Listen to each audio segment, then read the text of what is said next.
faça, Senhor, minha herança, da minha sorte o arrimo tu és. Tenho as divisas em áreas amenas, minha herança é formosa e sem par. Bendigo, meu Senhor, que a mim conselhos traz, e à noite o coração vem me ensinar. Tenho, Senhor, sempre a minha presença, Ele à direita, abalado não sou.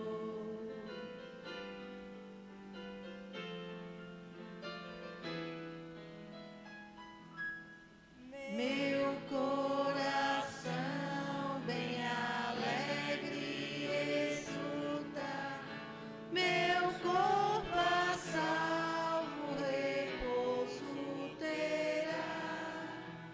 Minha alma não deixarás no abismo, nem o teu santo provar corrupção.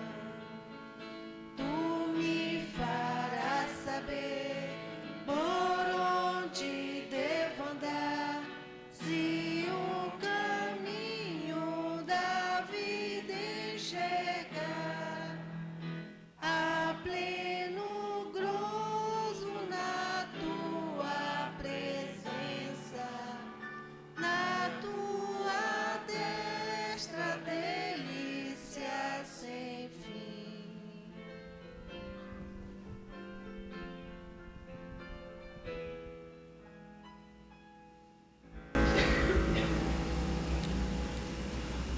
A minha irmã chamada à dedicação, leitura bíblica, 1 Crônica, capítulo 29, versículo 10 ao 17.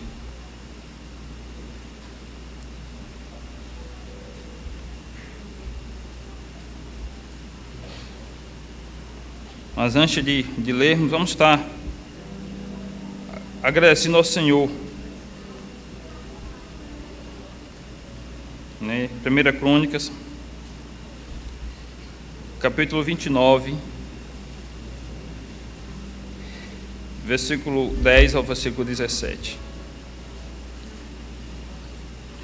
Pelo que Davi louvou ao Senhor perante a congregação toda e disse: Bendito és tu, Senhor, Deus de Israel, nosso Pai, de eternidade em eternidade. Teu, Senhor, é o poder, a grandeza, a honra e a vitória e a majestade, porque teu é tudo quanto há nos céus e na terra. Teu, Senhor, é o reino, e tu te exaltaste por chefe sobre todos. Riquezas e glória vêm de ti, dominas sobre tudo, na tua mão há força e poder. Contigo está o engrandecer e a tudo dá força. Agora, pois, ó nosso Deus, graça te damos e te louvamos no teu glorioso nome, porque quem sou eu e quem é o meu povo para que pudéssemos dar voluntariamente estas coisas? Porque tudo vem de ti e das tuas mãos tu damos. Porque somos estranhos diante de ti e peregrinos como todos os nossos pais, como a sombra são os nossos dias sobre a terra, e não temos permanência. Senhor nosso Deus, toda esta abundância que preparemos para te edificar uma casa no teu santo nome, vem da tua mão e é toda tua. Bem sei, meu Deus, que tu provas o coração e que da sinceridade te agradas. Eu também, na sinceridade do meu coração, dei voluntariamente todas estas coisas, acabo de ver com alegria que o teu povo, que se acha aqui, te faz ofertas voluntariamente. Amém. Nesse momento vamos estar cantando um cântico ao Senhor. Vamos nos colocar em pé mais uma vez. Vamos estar cantando um cântico ao Senhor, Salmo 136. E de acordo com esse cântico, aquele que trouxe as suas dízimos e ofertas, vai estar colocando aqui no gasofilácio. Vamos adorar o Senhor com o cântico o Salmo 136.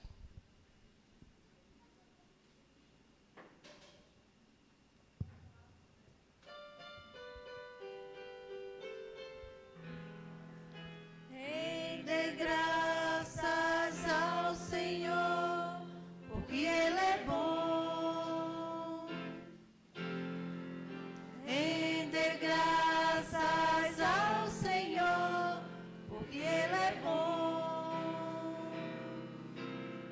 Porque a sua misericórdia dura para sempre. Render graças ao Senhor, porque a sua misericórdia dura para sempre. Render graças ao Senhor.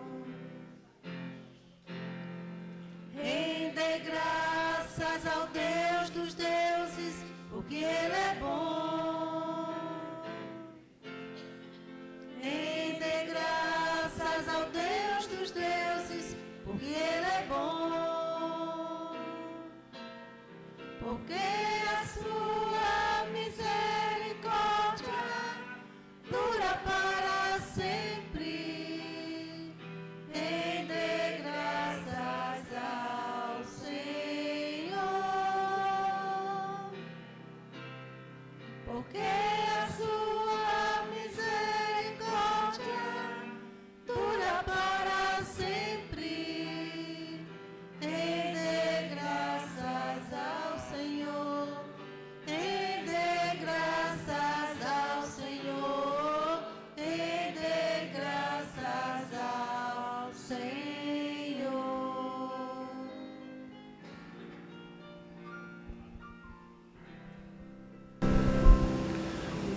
Amém? Você não pode sentar?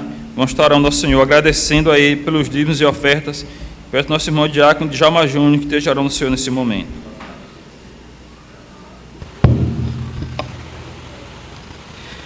Senhor, nosso Deus, nosso maravilhoso, bondoso e soberano Pai, nós queremos, Pai, neste momento te agradecer por o Senhor nos ter conduzido à tua santa presença com nossos corações quebrantados, Senhor, e arrependidos de nossos pecados.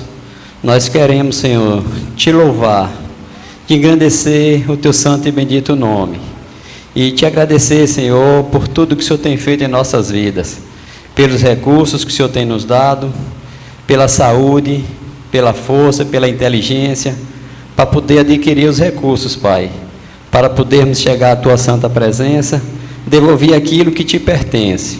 E queremos também, Pai, te pedir sabedoria ao conselho desta igreja, para que esses recursos sejam usados tão somente para a honra e glória do Senhor.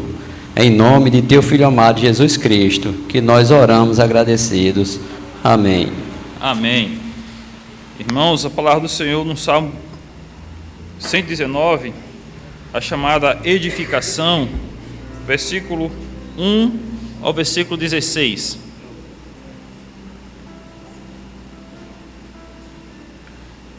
Salmo 119, versículo 1 ao versículo 16.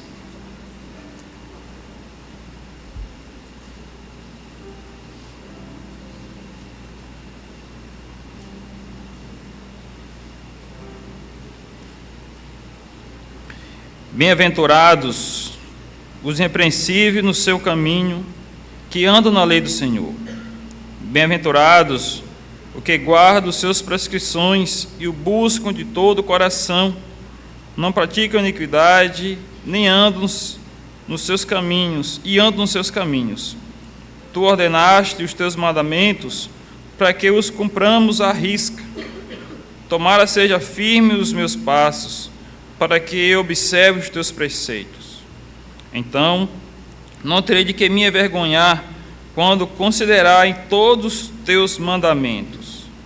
Rendei-te graças com integridade de coração, quando tiver aprendido os teus retos juízos. Cumprirei os teus decretos, não me desampares jamais. De todo o meu coração te busquei. Não me deixes fugir dos teus mandamentos. Guardo no coração as tuas palavras, para não pecar contra ti. Bendito és tu, Senhor. Ensina-me os teus preceitos. Com os lábios tenho narrado todos os juízos da tua boca. Mas me regozijo com o caminho dos teus testemunhos do que com todas as riquezas. Meditarei nos teus preceitos e as tuas veredas terei respeito. Terei prazer nos teus decretos, não me esquecerei da tua palavra. Amém. Louvado seja Deus pela sua bendita palavra que nos guia e nos orienta. Nesse momento vamos estar nos colocando de pé mais uma vez, vamos estar adorando ao Senhor.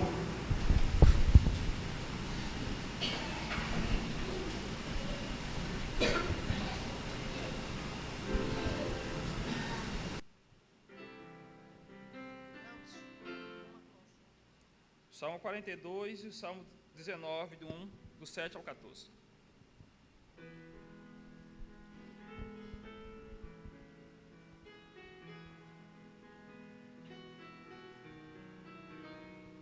Como a coça suspira no rio beber, a minha alma suspira por ti, ó meu Deus, do Deus vivo. Minha alma tem sede de Deus, quando perante Ele estarei.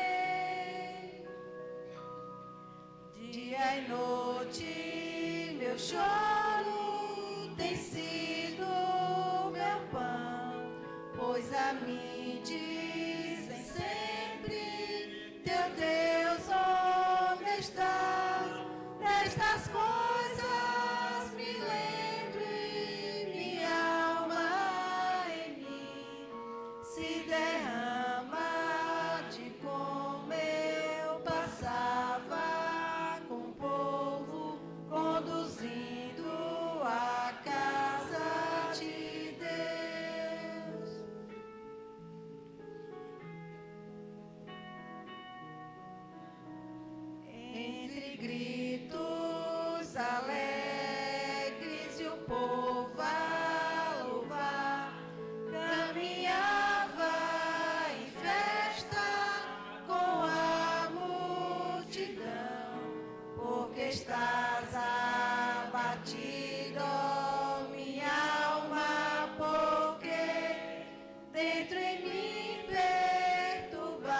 dia o Senhor concedeu-me mercê, e de noite comigo está seu louvor, uma prece ao Senhor da minha vida orarei.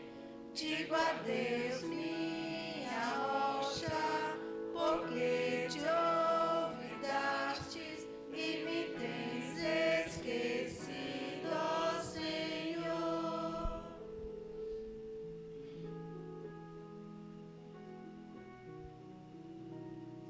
Porque hei de andar em lamento e opressão, sobre a mão de inimigos e os ossos ao pó.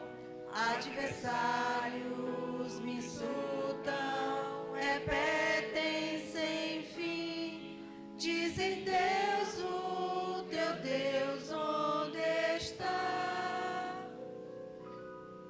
Porque estás, ó minha alma, abatida em mim, perturbada, porque dentro em meu coração ainda hei de louvores a Deus dirigir, esperança em Deus, ó minha alma mantém, pois meu auxílio e meu Deus é o Senhor.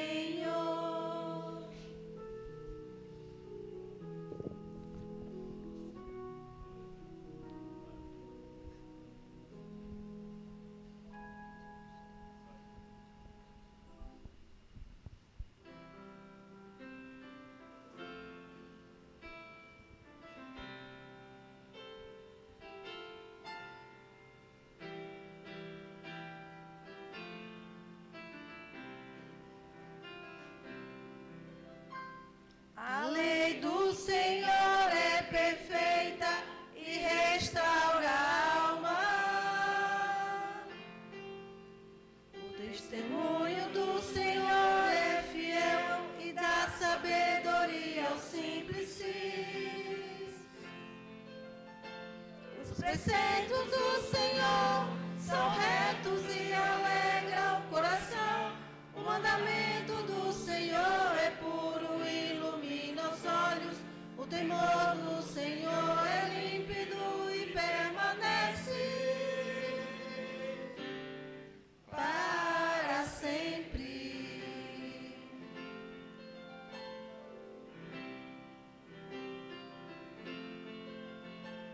Os juízos do Senhor são verdadeiros e todos igualmente justos. São mais desejáveis do que o ouro, muito ouro depurado. E são mais doces do que o mel e o destilado dos favos. Além disso, por ele se admoesta o teu servo em os guardar. A grande recompensa, quem pode discernir suas próprias faltas? Absolve-me das ocultas, também da soberba, guarda o teu servo, e ela não me domine. Então serei irrepreensível e ficarei livre de grande transgressão.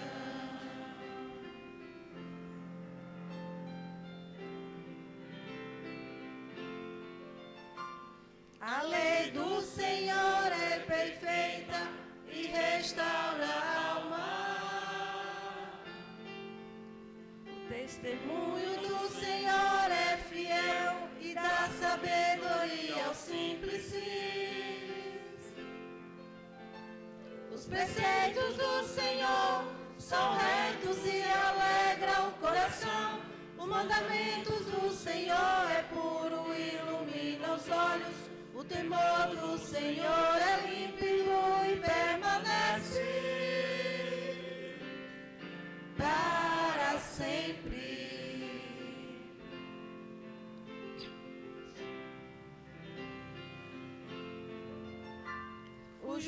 juízos do Senhor são verdadeiros e todos igualmente justos. São mais desejáveis do que o ouro, muito ouro depurado. E são mais doces do que o mel e o destilados favos. Além disso, por ele se admoesta o teu servo, em os guardar a grande recompensa. Quem pode discernir suas próprias faltas? Absolve-me das ocultas, também da soberba guarda o teu servo, e ela não me domine. Então serei irrepreensível e ficarei livre de grande transgressão.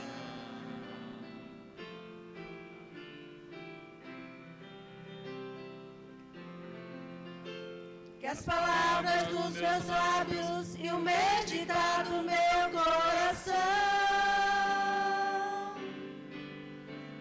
sejam agradáveis na tua presença, Senhor, rocha minha e meu Redentor. Que as palavras dos meus lábios e o meditar do meu coração sejam agradáveis na tua presença, Senhor, rocha minha e meu Redentor, rocha minha e meu Redentor.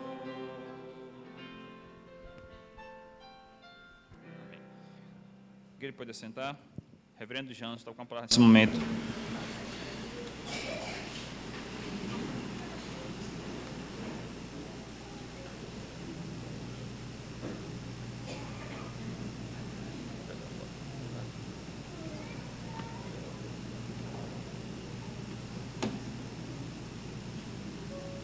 Meus irmãos, bom dia, que a graça e a paz seja convosco, amém. Vamos abrir a palavra de Deus no Salmo de número 14.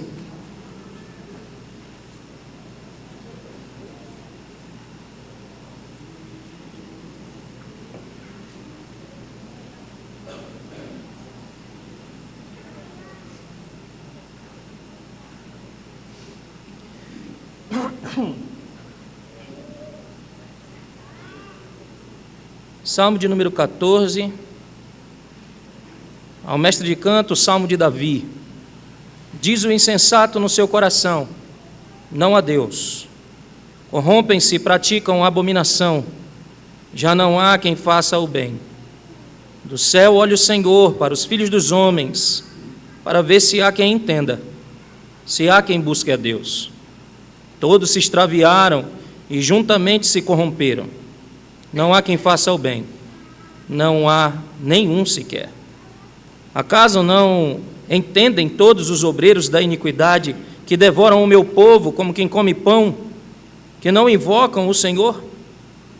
Tornar-se-ão de grande pavor, ou tomar-se-ão de grande pavor, porque Deus está com a linhagem do justo. Meteis a ridículo o conselho dos humildes, mas o Senhor é o seu refúgio. Tomara de Sião viesse a salvação de Israel, quando o Senhor restaurar a sorte do seu povo, então exultará Jacó e Israel se alegrará. Vamos orar mais uma vez. Pai bendito, Deus eterno, Deus justo, nós te suplicamos diante da tua palavra, Senhor, que por favor, quebrante os nossos corações, nos dê esclarecimento delas, não nos deixe na obscuridade do nosso entendimento, mas por teu Espírito nos guie. Livra-me das minhas limitações, ó Deus, e que o Senhor de fato brade nesta manhã falando com o teu povo. Que o teu povo, por favor, ouça a sua voz e se volte para ti, Senhor, para a glória e honra do teu nome. Nós te suplicamos. Amém.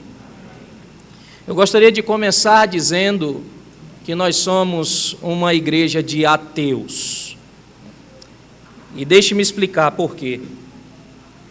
Muitas vezes nós pensamos no ateísmo em termos de pessoas que negam a existência de Deus.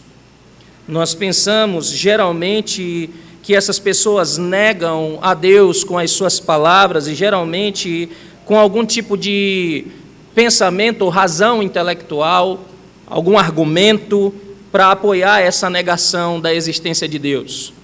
E então, como é que eu posso dizer que nós somos uma igreja de ateus? Não viemos aqui hoje estudar a palavra de Deus, ouvir a palavra de Deus, adorar a Deus, ouvir Deus falar por meio da pregação, cantar louvores ao seu nome, orar ao Senhor. Não foi isso que viemos fazer? Então, se for esse o caso, certamente nós acreditamos que Deus existe. Nós não negamos que Deus exista, ou seja. Então, como é que podemos ser uma igreja de ateus? Como é que o senhor pode afirmar isso, pastor? O problema é o seguinte: o ateísmo é bem mais do que uma negação por palavras acerca da existência de Deus. É bem mais do que uma negação apenas com a razão, com a cognição. Também pode ser uma negação de Deus com as nossas próprias vidas. Como nós vivemos, como nós nos portamos, como nós agimos. Então, com os nossos pensamentos, com as nossas ações, com as nossas palavras, o ateísmo também pode ser uma negação de Deus com o que nós fazemos ou com aquilo que nós deixamos de fazer. Não apenas com o que fazemos, mas também com o que nós deixamos de fazer. Cada vez que nós pecamos, na verdade, irmãos, nós negamos a Deus e as suas reivindicações sobre as nossas vidas. Cada vez que transgredimos a sua lei, cada vez que não obedecemos o Senhor, nós estamos então negando a Deus e as suas reivindicações, negando efetivamente, em última instância, a sua existência. Vivendo como se ele não existisse. Então, todos nós ainda temos resquícios da velha natureza em nós. Todos nós ainda temos que lutar com isso e nós temos que admitir que esses resquícios cheiram a essa podridão do ateísmo em nossas vidas. O que nós vemos em nossas vidas é o que nós podemos chamar de ateísmo prático. Não o teórico, mas o prático. Não é um ateísmo intelectual que tem todo tipo de argumentação para afirmar contra os dogmas cristãos, contra a existência de Deus. Não é isso. É um ateísmo prático que faz todo tipo de racionalização para desculpar uma vida que não atende aos padrões divinos, que não está de acordo com os padrões divinos. É um tipo de vida que racionaliza com os pensamentos e desculpa as suas ações para que não se conforme à lei de Deus. Esse tipo de ateísmo infecta até mesmo os cristãos, e é esse tipo de ateísmo que Deus revela aqui como loucura no Salmo de número 14. Deus expõe esse ateísmo prático em nossas vidas e depois também mostra o que precisa ser feito a respeito dessas coisas. O tolo diz em seu coração, o Salmo fala, Deus não existe ou não há Deus. A primeira coisa que nós precisamos entender é que a palavra tolo aqui não é simplesmente um insulto a alguém. O salmista não está simplesmente insultando alguém, chamando-o de tolo. A descrição que há aqui é uma descrição objetiva de um certo tipo de pessoa. Ele está identificando determinado tipo de pessoa. No Antigo Testamento, o tolo é alguém que age de maneira tola, mas no sentido moral. Então veja, os tolos são aqueles que repreendem os justos e aqueles que blasfemam contra Deus. Surpreendentemente, os tolos também costumam fazer parte do povo da aliança. Eles também estão no meio do povo da aliança. Eles são aqueles que, aos seus próprios olhos, eles sabem mais e sabem melhor. Eles são aqueles que, aos seus próprios olhos, se alimentam das suas próprias ideias, das suas próprias diretrizes. Eles não amam a correção, como nós temos visto algumas vezes no livro de Provérbios. E nós ainda estamos em um livro chamado Sapiencial, que é o livro da sabedoria, o livro dos Salmos. Então Davi observa como certo tipo de pessoa, o tolo ou o insensato, afirma que Deus não existe. Observe como essa afirmação é feita onde? Onde essa afirmação é feita? O salmista diz que ele afirma isso no seu coração, no seu interior. Observe isso. Observe que essa afirmação é feita no interior, então, em outras palavras, ele não necessariamente diz isso em voz alta. Não necessariamente ele abre a boca para dizer isso, mas isso está no seu interior. E por isso eu digo que o tolo aqui é uma questão moral e não simplesmente uma questão de ação. Provavelmente não seria prudente dizer tais coisas em voz alta em Israel. Não seria, ele seria possivelmente apedrejado, escorraçado, expulso do meio do povo de Israel. Você pode imaginar o que aconteceria se todos nós disséssemos em voz alta o que realmente estávamos pensando em nossos corações na semana passada, quando quisemos fazer aquilo ou isto? Você já pensou se todas as vezes nós falássemos com os lábios no meio do povo de Deus aquelas coisas escusas que os nossos corações, ou escuras que os nossos corações desejam e almejam? Todas as nossas boas aparências certamente desapareceriam. Toda a nossa aparência de ser um bom servo de Deus ou uma boa serva de Deus certamente ruiriam. Seríamos revelados como pecadores, como realmente somos. Então, aqui está também, o insensato, o tolo, só faz afirmações ateístas no seu coração. Ele não tem coragem de falar em voz alta, apesar de que isso vai se desdobrar. No seu coração, ele faz essas afirmações porque, do contrário, seria arriscado. Ele está no meio do povo do pacto, um povo em que acredita que Deus existe e que nós devemos nos submeter aos seus mandamentos. É do coração que surge o estilo de vida dele. É isso que o Salmo está dizendo. É do coração, como nos ensinou o nosso Senhor em Mateus capítulo 15, verso de número 19, porque do coração do homem é que procedem os maus desígnios, os maus pensamentos, os homicídios, os adultérios, as imoralidades sexuais, os roubos, os furtos, os falsos testemunhos, as calúnias. É do coração do homem que flui essas coisas. E então faz todo sentido Davi passar do que ele está falando aqui, ou acontecendo no coração deste tolo, deste insensato, para o que está acontecendo na vida dele. Porque é o coração que vai inclinando estas coisas para o estilo de vida que ele leva. O tolo diz em seu coração que Deus não existe, e o salmista observa que não existem boas obras entre estas pessoas. Veja, isso possibilita enfatizar como este ateísmo prático não é um problema intelectual, mas é um problema moral. Não é um problema de cognição, de falta de entendimento, mas é um problema moral. O problema da humanidade não é a falta de informação. Nós vivemos em uma época em que há informações de tudo quanto é jeito, para tudo quanto é lado, ao espaço de um clique. Todas as coisas nos são informadas, sim, fragmentadas, bagunçadas, sem ser um sistema, mas ainda assim nós temos esse acesso a muitas informações. Então o problema da humanidade não é a falta de informação, o problema é do coração. O coração distorcido, o coração degenerado, resultando em um comportamento repreensível. É por isso que Jeremias 17, verso de número 9, diz que é enganoso o coração do homem, mais do que todas as coisas, e desesperadamente corrupto. Quem o conhecerá? O Senhor conhece. Então Jeremias prossegue dizendo a condição do coração, dizendo que quem faz esse julgamento, essa análise do coração, é o próprio Senhor. É Deus quem faz isso. Portanto, a nossa maior necessidade é de um Salvador, alguém que nos livre desta condição. Nós não precisamos de um terapeuta, nós não precisamos de um coach,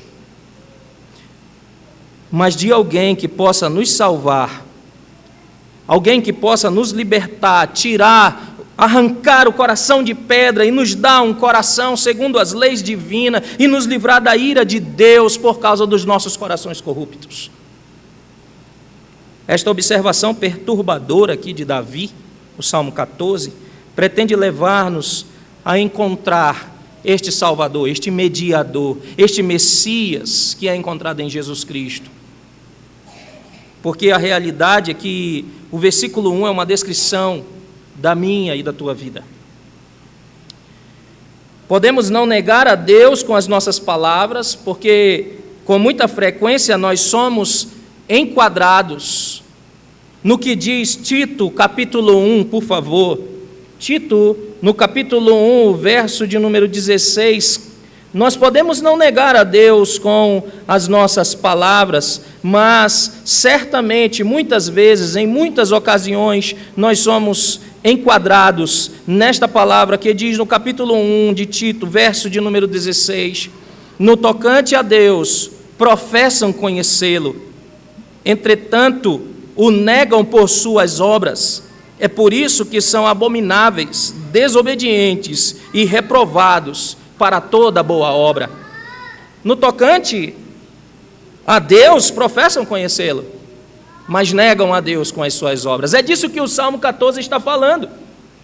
O Salmo 14 está dizendo isso, e é por isso que nós precisamos deste Salvador, porque nós professamos conhecer a Deus, e quantas vezes negamos a Deus, este mesmo Deus que professamos conhecer, com as nossas obras.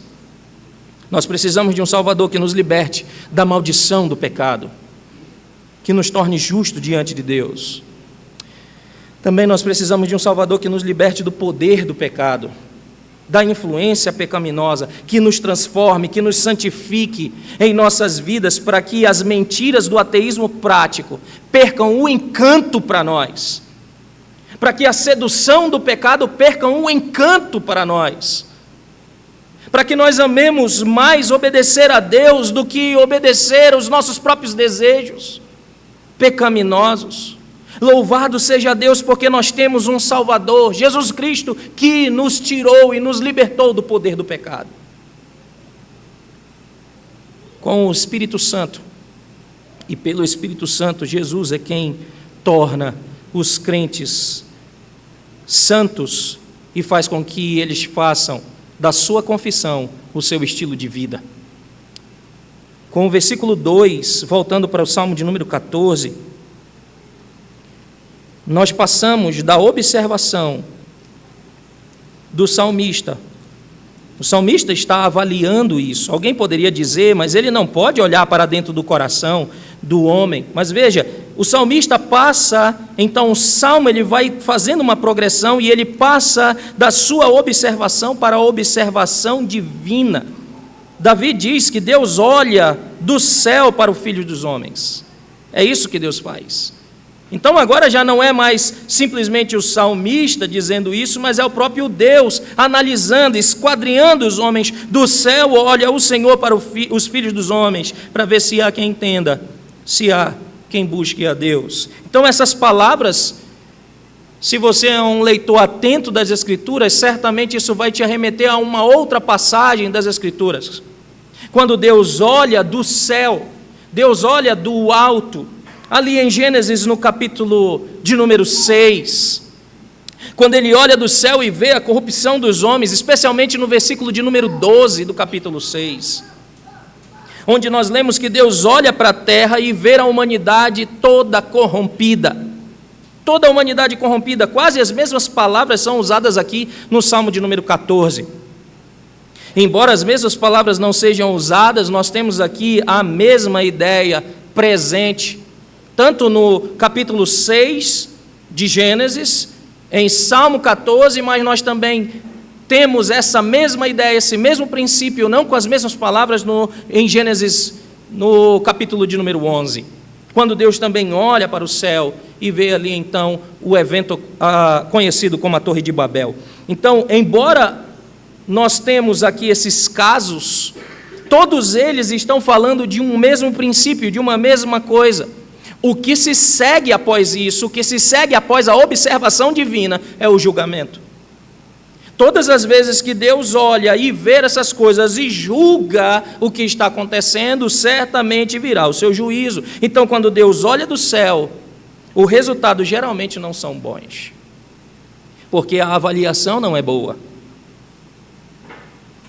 Então, assim, quando nós olhamos para o Salmo de número 14, o Senhor olha do céu para o Filho dos Homens. Observe que o Salmo agora se tornou tão amplo e universal quanto possível. Não estamos mais lidando apenas com insensatos dentro do povo de Deus, apenas dentro da igreja de Deus, do povo da aliança, mas agora isso expandiu para toda a humanidade. Ele olha dos céus e ele olha para os filhos dos homens. Ele olha para todos. Deus olha para todos para ver se há alguém com perspicácia, para ver se há alguém com entendimento. Ele olha para ver se há alguém que o busque, que o procure. E isso daqui nos lembra das palavras do profeta quando diz: busca o Senhor enquanto se pode achar. E quando Deus olha para isso, o que ele encontra? O Salmo descreve muito bem, e ele diz: toda a humanidade se desviou. Não há um sequer. Não há ninguém que busque a Deus. Não há ninguém que entenda. Eles não se voltam para Deus, eles não se arrependem, eles se desviaram, eles se afastaram de Deus. A linguagem aqui é interessante porque é muito ampla e é muito universal. Davi se inclui aqui, porque se não há ninguém, o próprio Davi está incluso aqui. Embora Davi tenha sido descrito como um homem segundo o coração de Deus, embora tenhamos tantas evidências na Bíblia de que Davi se arrependeu dos pecados que cometeu, aqui ele dá uma avaliação de Deus sobre a humanidade, e isso inclui ele mesmo. Ele se inclui nisso aqui. Então, fora da graça, todos nós estamos numa situação perigosa, em uma situação de perigo de julgamento de Deus, tal como a humanidade nos dias de Noé. A avaliação de Deus confirma a observação de Davi no verso de número 1.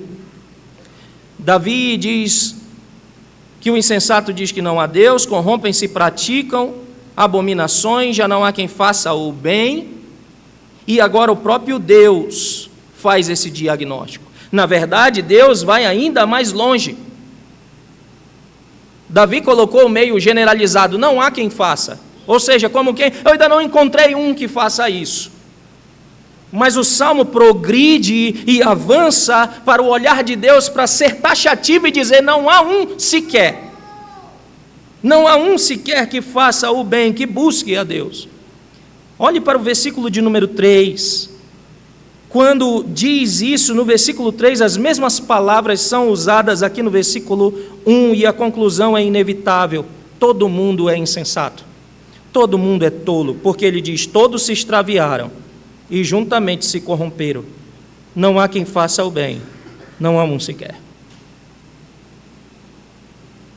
Somos todos insensatos, todos estão inclinados ao ateísmo prático. Não há sequer uma pessoa que faça o bem. Mas espere, alguém dirá: alto lá, pastor, não é bem assim. O senhor está sendo muito extremista. Isso é um pouco extremo. Nós não precisamos ir longe demais dessa forma. Afinal, nós encontramos pessoas na nossa comunidade, no nosso bairro, ou onde quer que vivamos, fazendo o bem, e muitas delas nem crentes são. Aliás, essas pessoas às vezes até agem melhores do que crentes. Então, será que é realmente verdade? Não há ninguém que faça o bem, não há sequer um. Será que é realmente verdade isso? O salmista não está usando uma hipérbole aqui, ele não está exagerando porque ele está usando uma poesia. Há um vídeo na internet do pastor John Piper. O vídeo se chama John Piper's Bad. John Piper é mau. E contém algumas palavras do John Piper misturadas com uma conhecida música pop dos anos 80. Piper estava falando sobre a doutrina que nós conhecemos como a doutrina da depravação total. E um dos comentários que há no vídeo é o seguinte: a doutrina da depravação total é estúpida.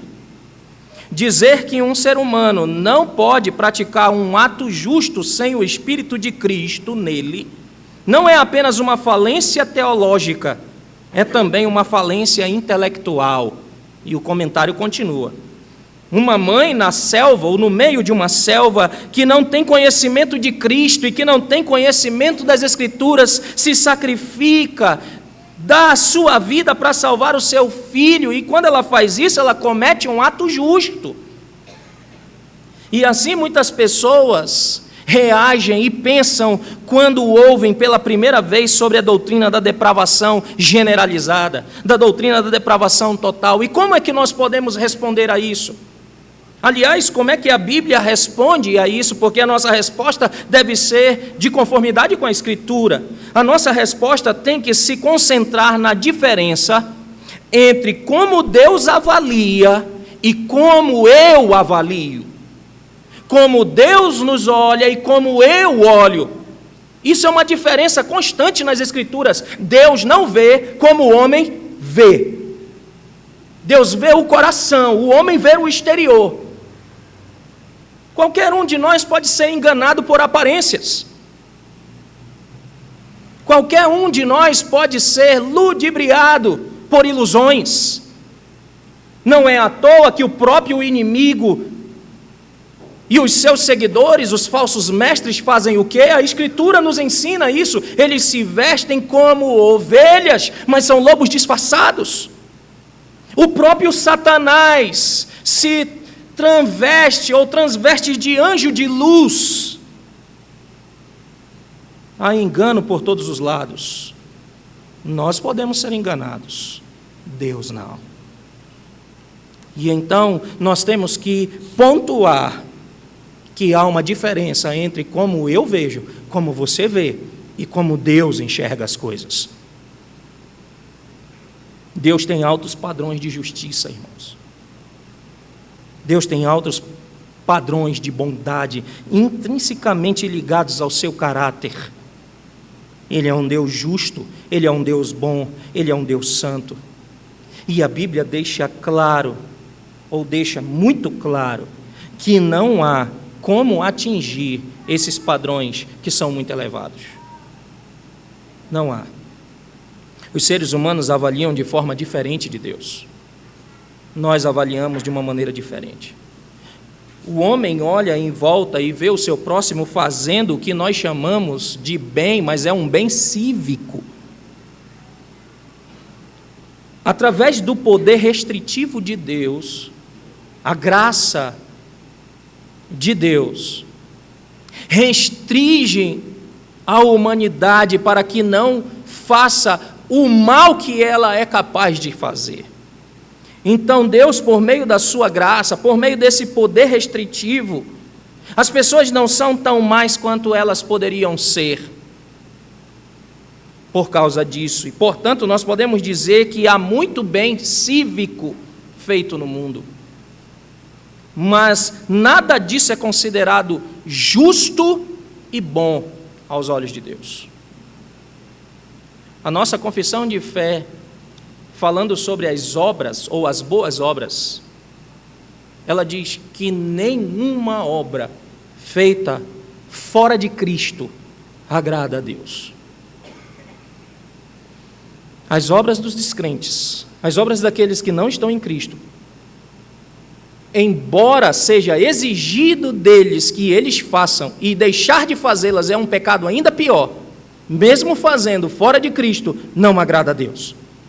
Porque não é feito com o propósito que deve ser feito, a glória de Deus. Jesus repreendeu os fariseus quando faziam essas coisas e ele diz: vocês não podem crer se vocês buscam a glória uns dos outros. Não buscam a glória de Deus, buscam a glória um dos outros, a exaltação do seu próprio nome, a evidenciação da sua própria personalidade. E assim nós estudamos, e assim nós nos dedicamos, e assim nós trabalhamos para ter mais e mais status no meio da sociedade, e não simplesmente para buscar a glória de Deus. Nós enviamos os nossos filhos para fazer diversas coisas, não para buscar primeiramente a glória de Deus.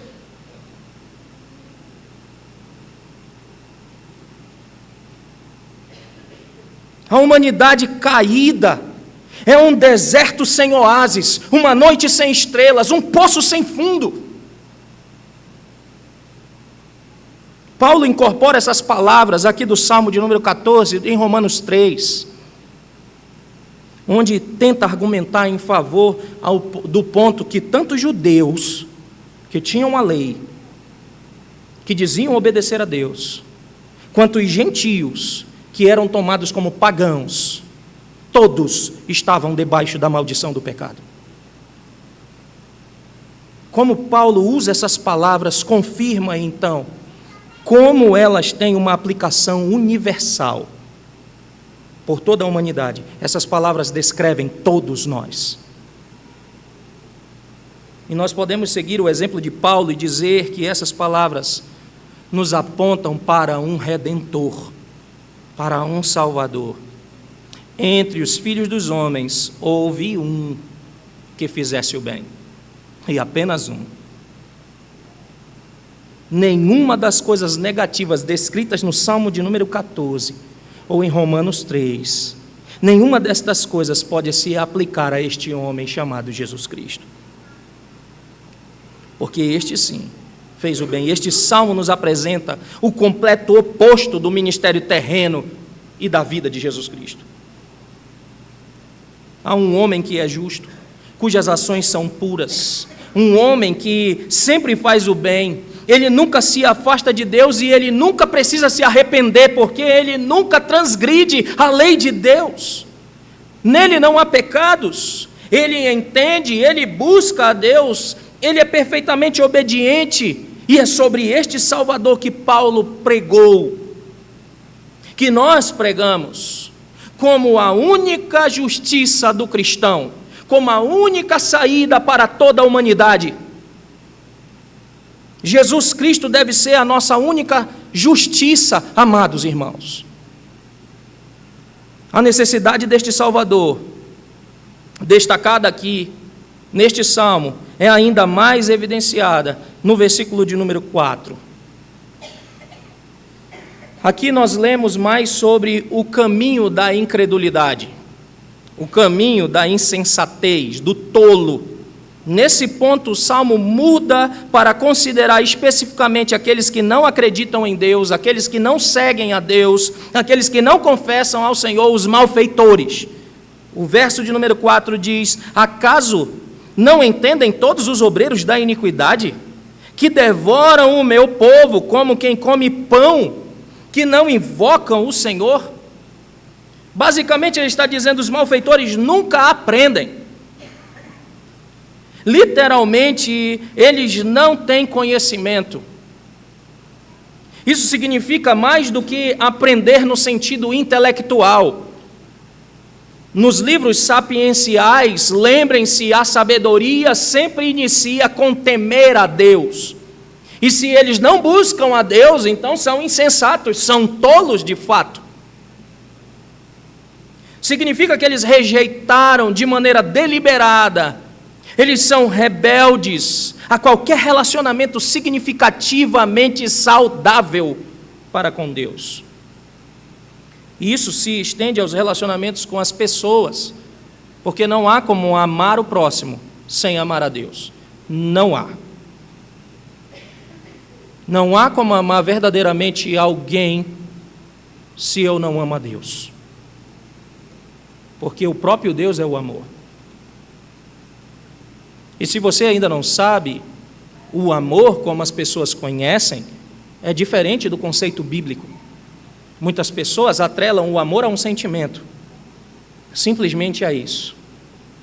Eu amo e eu odeio. Mas a Escritura, ela mostra que o amor, ele não é simplesmente um sentimento, ele é uma ação. Uma ação. E isso fica muito claro nas Escrituras, quando diz: Deus amou o mundo de tal maneira que deu. Deus prova o seu amor para conosco com uma ação, pelo fato de ter Cristo morrido na cruz por nós, sendo nós ainda pecadores. O amor é uma ação, e é por isso que Jesus pode nos dizer: ame o teu inimigo.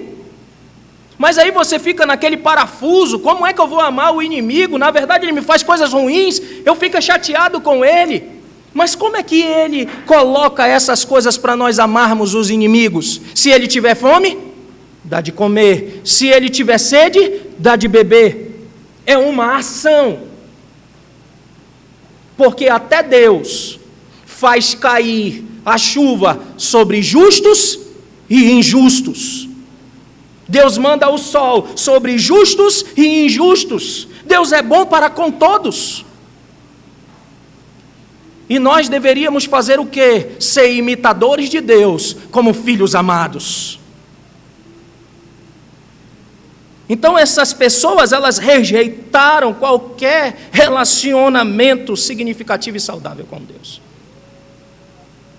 E isso com certeza vai se estender aos seus relacionamentos. Os relacionamentos que elas constroem. E veja o que elas fazem. Elas oprimem e destroem as pessoas ao seu redor tão naturalmente como se elas estivessem comendo um sanduíche ou um pão. Você viu isso?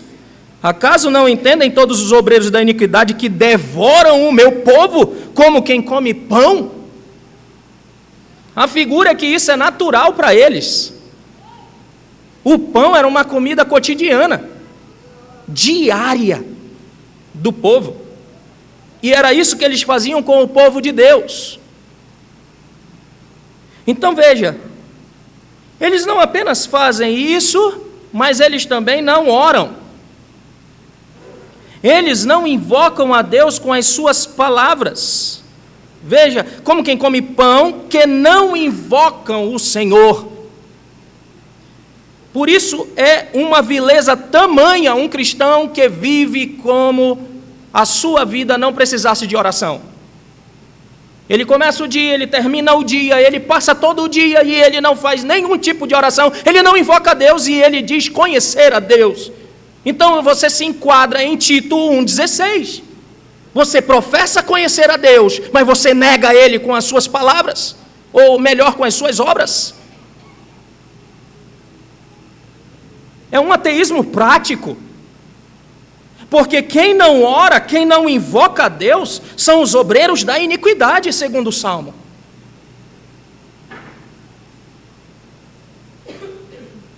Eles não têm nenhum tipo de relacionamento com Deus, porque a oração... Como é que Deus fala conosco? Por meio da sua palavra. E como é que nós falamos com Deus? Por meio da oração. Se só Deus fala conosco, você não fala com Ele, não há relacionamento.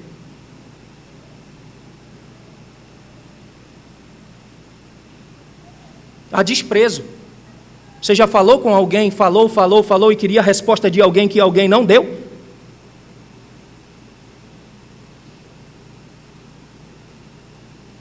É assim que nós agimos com Deus, quando não nos esmeramos nos meios de graça. Então, obviamente, onde não há oração, não há vida nova, não há nova vida. Onde não há oração, falta um relacionamento saudável com Deus, não há um relacionamento correto com Deus. E esta depravação não afeta apenas os outros, afeta também as pessoas que oprimem. Não apenas aquelas pessoas que são oprimidas por essas pessoas. Vocês já viram falar muito hoje na internet, fala muito de relacionamentos tóxicos, né? Só é você buscar uma hashtag, é direto, esse relacionamentos tóxicos. É esse tipo de pessoas que faz a coisa ruim no relacionamento. A Escritura já fala isso há um tempão atrás. Já mostra sobre isso, que aqueles que não amam a Deus não têm como amar o seu próximo, não há como tratar da maneira adequada o seu próximo. E por isso eles oprimem, maltratam. O marido que deveria amar a esposa não ama. A esposa que deveria se submeter ao marido não se submete. Os filhos que deveriam obedecer seus pais são rebeldes a eles. Onde está a fonte desses problemas? O pecado que faz separação entre nós e Deus. A falta de amor a Deus, a falta de busca a Deus. Então veja, essa depravação ela não afeta apenas os outros, mas também afetará o próprio opressor. No início do versículo de número 5, nós lemos o seguinte: tomar-se-ão de grande pavor. Quem vai se tomar de grande pavor? Os obreiros de iniquidade, os insensatos, os tolos, vão se tornar ou vão se tomar de grande pavor, porque Deus está com a linhagem dos justos. Note isso. Tomar-se-ão de grande pavor. É por isso que Romanos, capítulo 1, verso de número 32, nos diz que todos conhecem o julgamento, ou o justo julgamento de Deus que está por vir. Todos. Toda a humanidade sabe do justo julgamento divino. Romanos 1, 18, nos diz que as pessoas incrédulas suprimem esse tipo de conhecimento. Eles sabem, Deus julgará. Mas o que eles fazem? Suprimem, eles tentam esconder, eles empurram para debaixo do tapete, tentam negar e evitar essas coisas e não pensar nessas coisas. Mas o Salmo de número 14, verso 5 diz que eles não podem. Eles não têm como fazer sumir essas coisas. Não há como. A sua depravação causa-lhes terror, causa-lhes medo, causa-lhes ansiedade. Qual é a doença psicológica modinha do nosso tempo? Síndrome do pânico, ansiedade. É a doença modinha. A sua depravação vai lhe causar essas coisas, o terror, o medo, a ansiedade. Veja, onde a tolice está o ateísmo prático. Onde a tolice do ateísmo prático eventualmente leva à ruína, ao desastre. Lembrem-se do capítulo 1 de Provérbios, a partir do verso de número 20, quando fala do grito da sabedoria. Sabedoria grita em todos os lugares, mas os homens não escutam. Por isso, no momento em que vier o medo, o pavor, a ansiedade, aí eles invocarão, mas eles não me hão de achar. E eles vão se fartar dos seus próprios conselhos, mas aquele que me der ouvidos, habitará seguro, tranquilo e sem temor do mal. Você está ouvindo a sabedoria de Deus hoje aqui. Você está ouvindo a sabedoria de Deus há um bom tempo, enquanto você ouve sermões, estudos. Estás surdo para esta sabedoria? Ainda não te curvaste ao Senhor Jesus Cristo? Ainda não te curvaste a Deus? Ainda não aprendeste a lição? Alguns incrédulos aprendem a lidar com esse pavor que há neles do julgamento divino, ou suprimi-los por vários meios que muitas vezes nem sempre são evidentes. Mas a palavra de Deus diz que isso existe em algum nível neles. Todo mundo, por mais que negue, tem medo de encarar o grande juiz no dia do julgamento. Por isso que o apóstolo João vai dizer que o verdadeiro amor, ele lança fora todo o medo, e está dentro de um contexto de julgamento com Deus. Porque se eu amo a Deus, eu creio nas suas palavras. E ele disse que se eu confessasse os meus pecados, recorresse ao advogado justo que há diante do Pai, certamente os meus pecados seriam perdoados. E se eu estou em Cristo, eu sou nova criatura, eu passei da morte para a vida. Então eu creio nisso, e esse amor me leva a lançar fora o medo. Por isso que o escritor aos Hebreus diz para nós chegarmos confiadamente ante o trono da graça.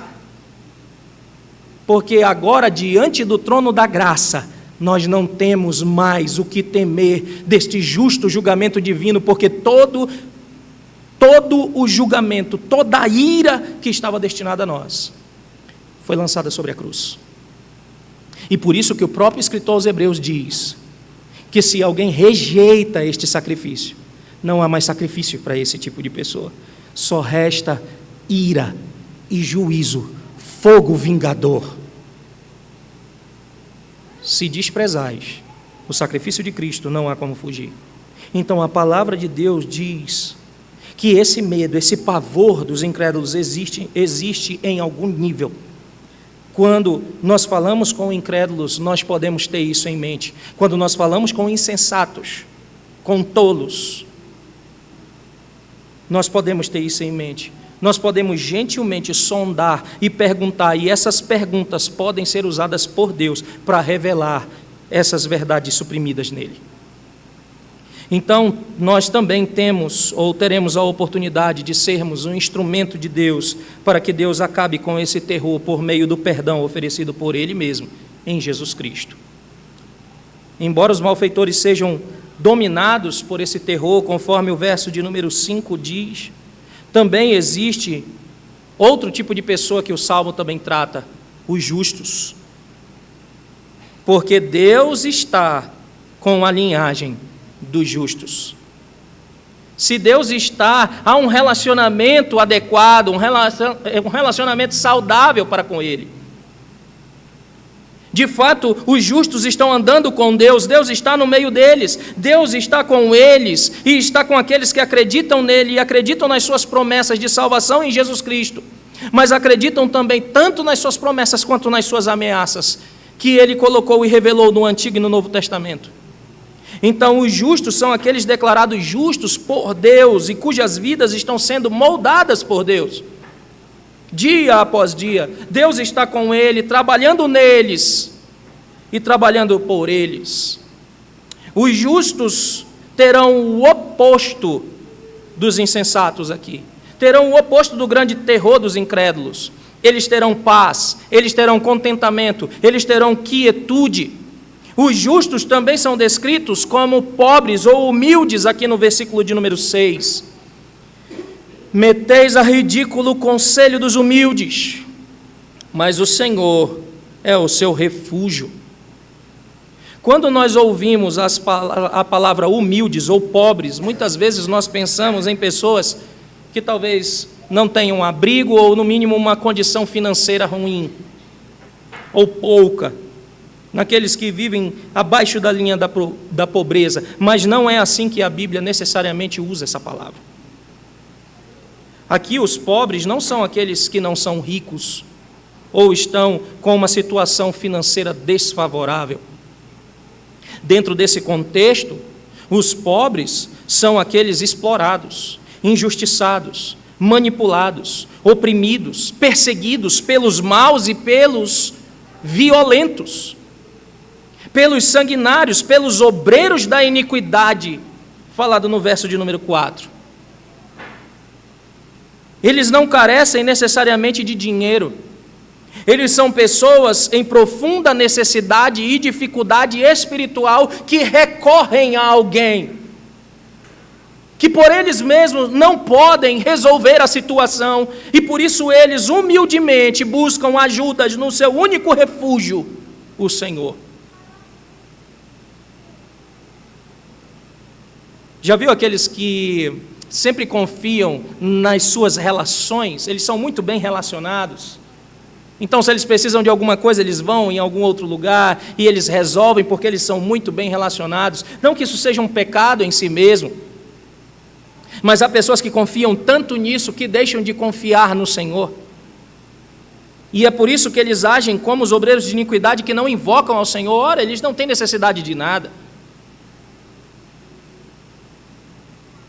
Eles se cercaram tanto de coisas que eles não têm necessidade de absolutamente nada, e por isso eles não têm necessidade do próprio Deus. Eles não buscam a Deus. Para que buscar a Deus? Vocês já viram alguém dizer que esse negócio de religião e buscar o Senhor Jesus e buscar a Deus é coisa para os fracos, para aqueles que são emocionalmente fracos? Tanto que hoje alguns conselhos que são dados são exatamente esse. Você quer fugir desse vício, procura uma religião, procura uma igreja, procura uma coisa. Eles não admitem ou dão esse conselho porque eles acham que ali é a única saída. Eles não acreditam nisso. Então, esses humildes aqui descritos pelo Salmo são pessoas com profunda necessidade e dificuldade que não acham resolução em ninguém, não se apoiam em ninguém, preferem confiar em Deus a confiar nos príncipes. Preferem confiar em Deus a confiar nos homens, e quando eles fazem isso, Deus é o seu refúgio. Meteis a ridículo o conselho dos humildes, mas o Senhor, e aqui está em caixa alta, tá? Todas as letras estão maiúsculas, então quando aparecer isso na sua Bíblia, na tradução Almeida Revista e Atualizada, sempre é o nome pactual de Deus, Iavé, ou Javé, ou Jeová. Então ele está dizendo, meteis a ridículo o conselho dos humildes, mas o Deus do pacto, aquele que está pactuado com os justos, é o seu refúgio. É Ele que está resguardando aquilo que eles precisam. É Ele que é o seu juiz. Então eles se voltam para o Senhor e encontram nele segurança. Eles encontram alguém que possa abrigá-los e preservá-los diante de todas essas angústias. Em outras passagens, irmãos, frequentemente nós encontramos a palavra refúgio usada em combinação com outras palavras. Geralmente está junto com rocha, com força, com defesa, com fortaleza, com escudo. Então Deus é o lugar forte para onde os pobres de espírito, os humildes de espírito podem fugir em busca de ajuda e segurança. É para lá que eles buscam, é para lá que eles correm. Ele é o nosso refúgio, Ele é a nossa fortaleza, Ele é o nosso socorro bem presente no momento da angústia.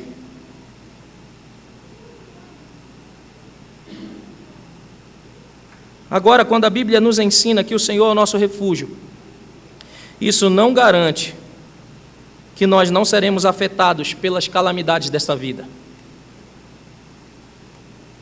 A maioria de nós tem experiência de vida suficiente para entender isso. Confiamos em Deus e acreditamos que Ele é o nosso lugar seguro, mas mesmo assim os nossos entes queridos ainda ficam doentes. Mesmo assim nós ficamos doentes. Ainda assim os nossos amigos e familiares morrem. Ainda assim nós passamos por dificuldades. E isso foge absolutamente do evangelicalismo de hoje, que é ensinado que você tem que pressionar Deus e colocar Ele numa parede, porque afinal Ele prometeu e você é filho dEle, então exija.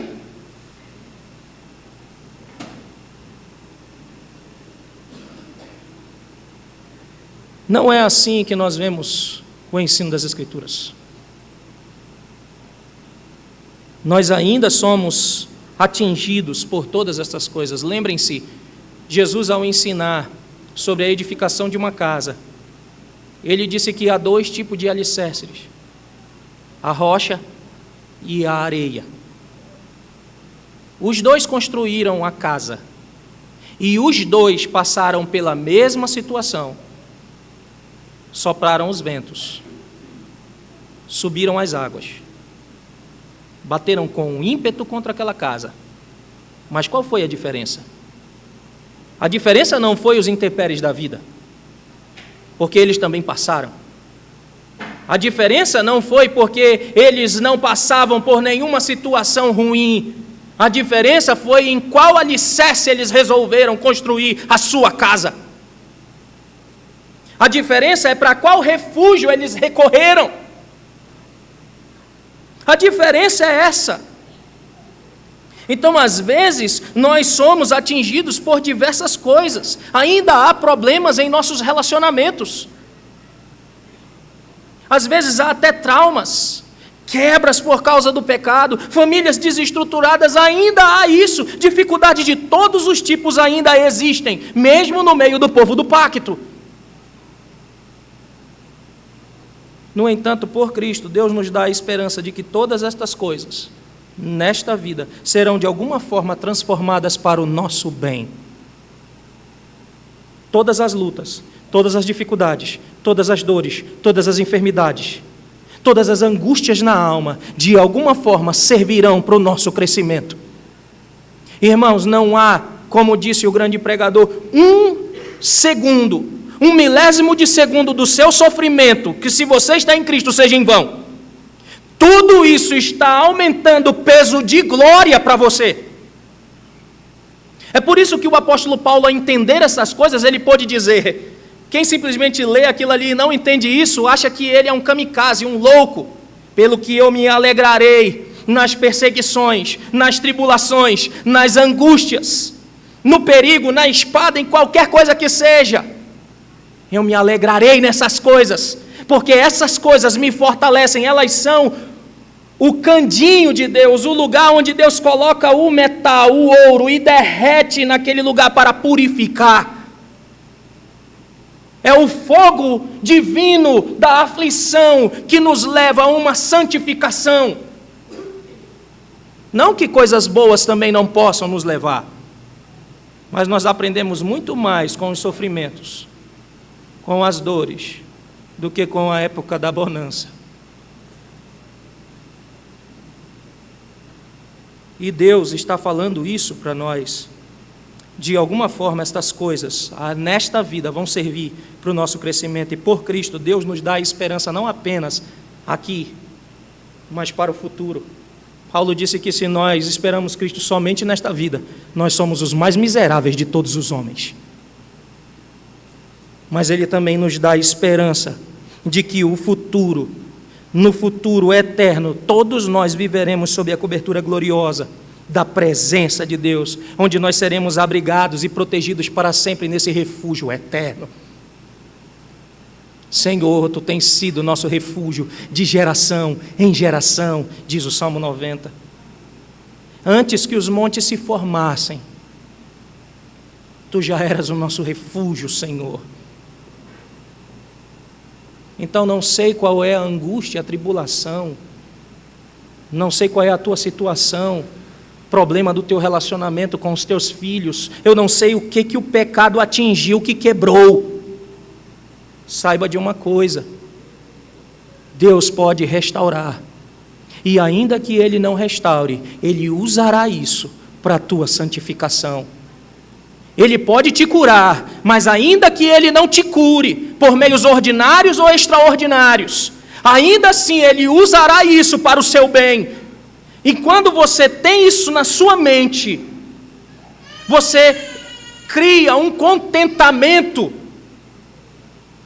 nada mais pode te abalar. E é por isso que o Salmo pode dizer: os que confiam no Senhor são como os montes de Sião, que não se abalam. Eles permanecem para sempre. Hoje se fala muito de treinar os filhos emocionalmente fortes, né? E aí é todo tipo de terapias e todo tipo de técnicas para isso. E a Bíblia está dizendo: é só confiar no Senhor, é só correr para esse refúgio, é só aprender quem Deus é e o que Ele fez por nós, e essas emoções começam a se fortalecer. Mas nós estamos atrás de refúgio. Nós estamos atrás de tantas outras coisas. A esperança é catapultada aqui, no último versículo deste salmo. Aqui nós temos a oração do povo de Deus, clamando por Ele, porque eles precisam desesperadamente de salvação. O desejo sincero é que a salvação de Israel viesse de Sião. Veja, o verso de número 7, tomara de Sião viesse já a salvação de Israel. Quando o Senhor restaurar a sorte do seu povo, então exultará Jacó e Israel se alegrará. Por que de Sião? porque tomara de Sião viesse a salvação de Israel. Às vezes nós lemos e só simplesmente lemos. O desejo sincero é que a salvação viesse de Sião, porque Sião era onde a presença de Deus habitava nos dias de Davi. Era onde a arca de Deus, o templo de Deus estava e simbolizava a presença de Deus. Era lá que estava Deus de uma maneira especial no Santo dos Santos, e o apelo de Davi aqui é que a salvação viesse de Deus e que Deus libertasse o seu povo, não apenas dos incrédulos opressivos ou opressores, mas também da própria incredulidade deles, do próprio desvio. O apelo é para que Deus nos liberte da devastação que traz a falta de harmonia entre as nossas palavras e as nossas ações. Isso foi várias vezes dito contra o povo de Israel. Esse povo me honra com os lábios, mas o seu coração está distante de mim. Esse povo diz me conhecer, mas eles não agem conforme eu exijo. Que nós não sejamos encontrados dessa forma, que nós lutemos e odiemos esta maneira e este estilo de vida, que nós abandonemos o ateísmo prático, professar que conhecemos a Deus, professar que somos confessionais, mas não vivermos na vida prática aquilo que Deus exige de nós, aquilo que confessamos. Quebramos os nossos votos com muita facilidade. O louvor apenas de lábios, mas não com o coração. Davi clama pela salvação da maldição do pecado, do poder do pecado sobre a vida do povo. E nos dias de Davi, e ainda nos nossos dias, nós vivemos sob a sombra deste tempo, cheio de pecado e miséria. Esta sombra que pode ser comparada a uma espécie de cativeiro. Por isso que quando o versículo de número 7 diz, quando o Senhor restaurar a sorte do seu povo, também nós podemos traduzir isso aqui mais literalmente, quando o Senhor restaurar o povo, tirar o povo deste cativeiro. Esta libertação, esta liberdade é que Davi esperava que Deus fizesse no futuro. Veja, irmãos, Deus começou a cumprir esta libertação na encarnação do Senhor Jesus Cristo, na sua concepção e o seu ministério terreno há mais de 2000 anos atrás. E em Lucas 3 nós lemos que quando ele entrou na sinagoga de Nazaré, no início do seu ministério, ele começou a ler Isaías capítulo 61. E quando ele começou a ler, ele disse, ele veio para proclamar liberdade aos cativos e libertar aqueles que eram oprimidos.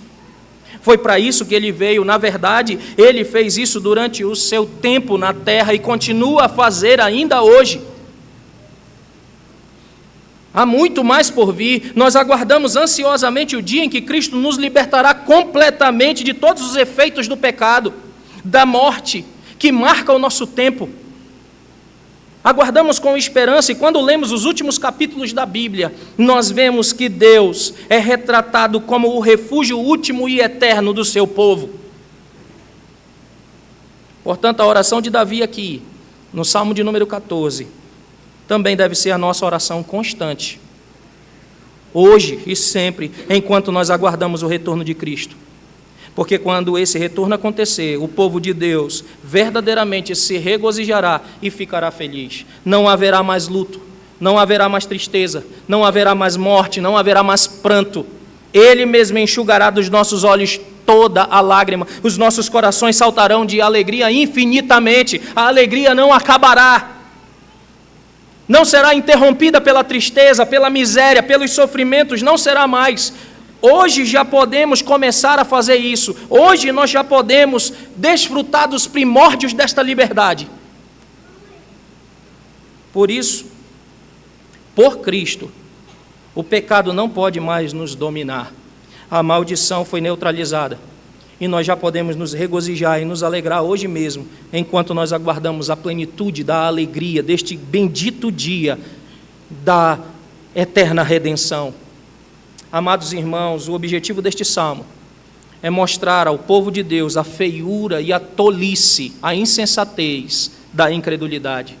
Por outro lado, o Espírito Santo quer tornar a fé e a vida com Deus em Cristo atraentes para nós. Este salmo começou com o ateísmo prático entre o povo de Deus, avançou para a corrupção de todos e depois especificamente aos ímpios e que se insurge contra os infiéis ou contra os fiéis à palavra de Deus. Deus quer que nós nos perguntemos, onde nós estamos em tudo isso? Certamente todos nós ainda temos vestígios da velha natureza, da velha criação, e é por isso que ainda nós experimentamos a depravação nas nossas vidas, pecados e transgressões. E também nós sabemos que o ateísmo prático é uma realidade, porque todos nós pecamos, e cada vez que nós pecamos, nós negamos a Deus, e nós negamos as suas reivindicações sobre nós, o seu senhorio sobre nós. Mas o que nós fazemos com essa revelação determina se nós estaremos entre os malfeitores, apontados do versículo 4 e a versículo 6, indo de mal a pior, ou estaremos entre os justos, os pobres de espírito, que humildemente buscam a Deus em arrependimento e fé, e buscam em Deus o seu refúgio e a sua libertação. Entendam, a incredulidade tem consequências. E é isso que esse salmo nos ensina. Existem também os resquícios da incredulidade em nós. Quando nós reconhecemos isso, as consequências devem ser humildade, ou, aliás, a nossa atitude deve ser humildade e arrependimento. Buscar em Deus estas coisas. Lembre-se, a oração é algo que os ímpios não farão. Eles não recorrerão a Deus. Então, quando você se encontrar nessa situação, ore a Deus, recorra a Deus. Hoje mesmo, nesse mesmo momento, você pode fazer isso. Diga, ó Senhor, eu odeio todas as evidências do ateísmo prático na minha vida. Eu odeio tudo que isso traz na minha vida. Perdoe-me, porque eu te confesso com os lábios. Eu professo conhecer-te, amar-te, mas eu nego isso com o meu estilo de vida. Da forma como eu vivo, eu quero viver cada vez mais para ti, por Cristo.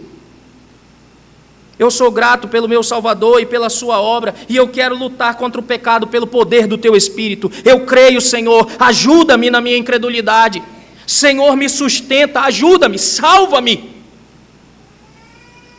É assim, e só basta isso. Quando Pedro estava se afogando, ele fez uma oração mais curta que podia ser feita. Ele disse, Senhor, salva-me. É só isso que você precisa fazer. Recorrer ao Senhor da glória, que te tirará desse poço sem fundo no qual tu te encontras, desse emaranhado de confusão no qual tu te meteste, dessas coisas ruins que afetam a tua vida, e ainda que Ele não retires, lembre-se, Ele vai estar te ensinando, Ele estará contigo todos os dias, até a consumação dos séculos. E nós ganharemos em entendimento, e então buscaremos cada vez mais, e Ele nos fará ter fome e sede da sua palavra, do seu Espírito, de todas as coisas que Ele dedicou e deixou para nós, para que nós crescêssemos em fé. Portanto, não rejeitemos estas coisas, irmãos, que o Senhor nos ajude a honrá-lo para sempre. Vamos nos colocar em pé, vamos cantar mais um louvor ao Senhor, e então oraremos.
está junto das muitas águas.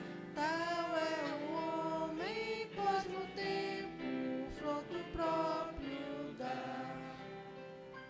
E murcha não será jamais toda a sua folhagem.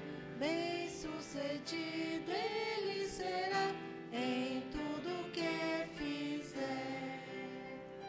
Os ímpios nunca são assim, são como a palha ao vento, no juízo e na congregação dos justos cairão. Pois o Senhor conhece bem dos justos a vereda, mas o caminho dos perversos se perecerá. Pai nosso que estás nos céus, regozijamo-nos, ó Deus, com o anúncio de Cristo, nosso Salvador, de que Ele veio para trazer libertação, liberdade. Estamos felizes pelo trabalho que Ele realizou na terra e por seu trabalho continuamente no céu. Pai, nós esperamos a conclusão deste trabalho. Fiel é aquele que prometeu também que fará. Oramos sinceramente para que a salvação completa do Teu povo venha da Tua presença. Pedimos humildemente que o nosso Senhor Jesus venha rapidamente para trazer a plenitude de toda a nossa redenção. Enquanto esperamos por esse dia, ajuda-nos a olhar continuamente para Ti como nosso refúgio. Ajuda-nos, ó Pai, com o Teu Espírito, a invocar-Te continuamente. Ajuda-nos a fixar os nossos olhos em Cristo, nosso Redentor. Pai, por favor, dá-nos mais graça para odiarmos os nossos pecados com um ódio mais profundo, para que, se negarmos a Ti com as nossas vidas, nos arrependamos verdadeiramente e busquemos o Teu perdão. E então, Senhor, fazemos isso agora também. Temos já feito, mas a Tua palavra nos chama, Senhor, então confessamos-Te o ateísmo prático das nossas vidas, a nossa depravação, a nossa teimosia, o nosso teimoso caso de amor com o pecado. Tenha misericórdia de nós e nos perdoe pela perfeita obediência de Jesus Cristo e sofrimento dele nos aceita, Senhor. Ajuda-nos a continuar a partir daqui, hoje, com a intenção de sermos aqueles que fazem o que é bom aos teus olhos, que te invocam, que não oprimem, que não exploram, que não manipulam o próximo. Ajuda-nos a sermos cheios de compaixão e amor por aqueles que ainda não confessaram a fé, que ainda andam em trevas, mortos em seus delitos e pecados. Dá-nos oportunidade de falar para eles, Senhor, desta sublime salvação, para que eles também possam ser salvos, se assim for do Teu agrado, pois a salvação pertence ao Senhor. Ó Pai, por favor, concede-nos Teu Espírito em medidas mais ricas para sermos cada vez mais conformados à imagem de Cristo. É o que nós Te pedimos, em nome de Jesus Cristo, nosso Senhor. Recebei agora a bênção. Que a graça do nosso Senhor, nosso Pai, nosso Salvador Jesus Cristo, e a mediação do Espírito Santo seja com todo o povo de Deus, hoje e sempre. Amém. A Deus supremo.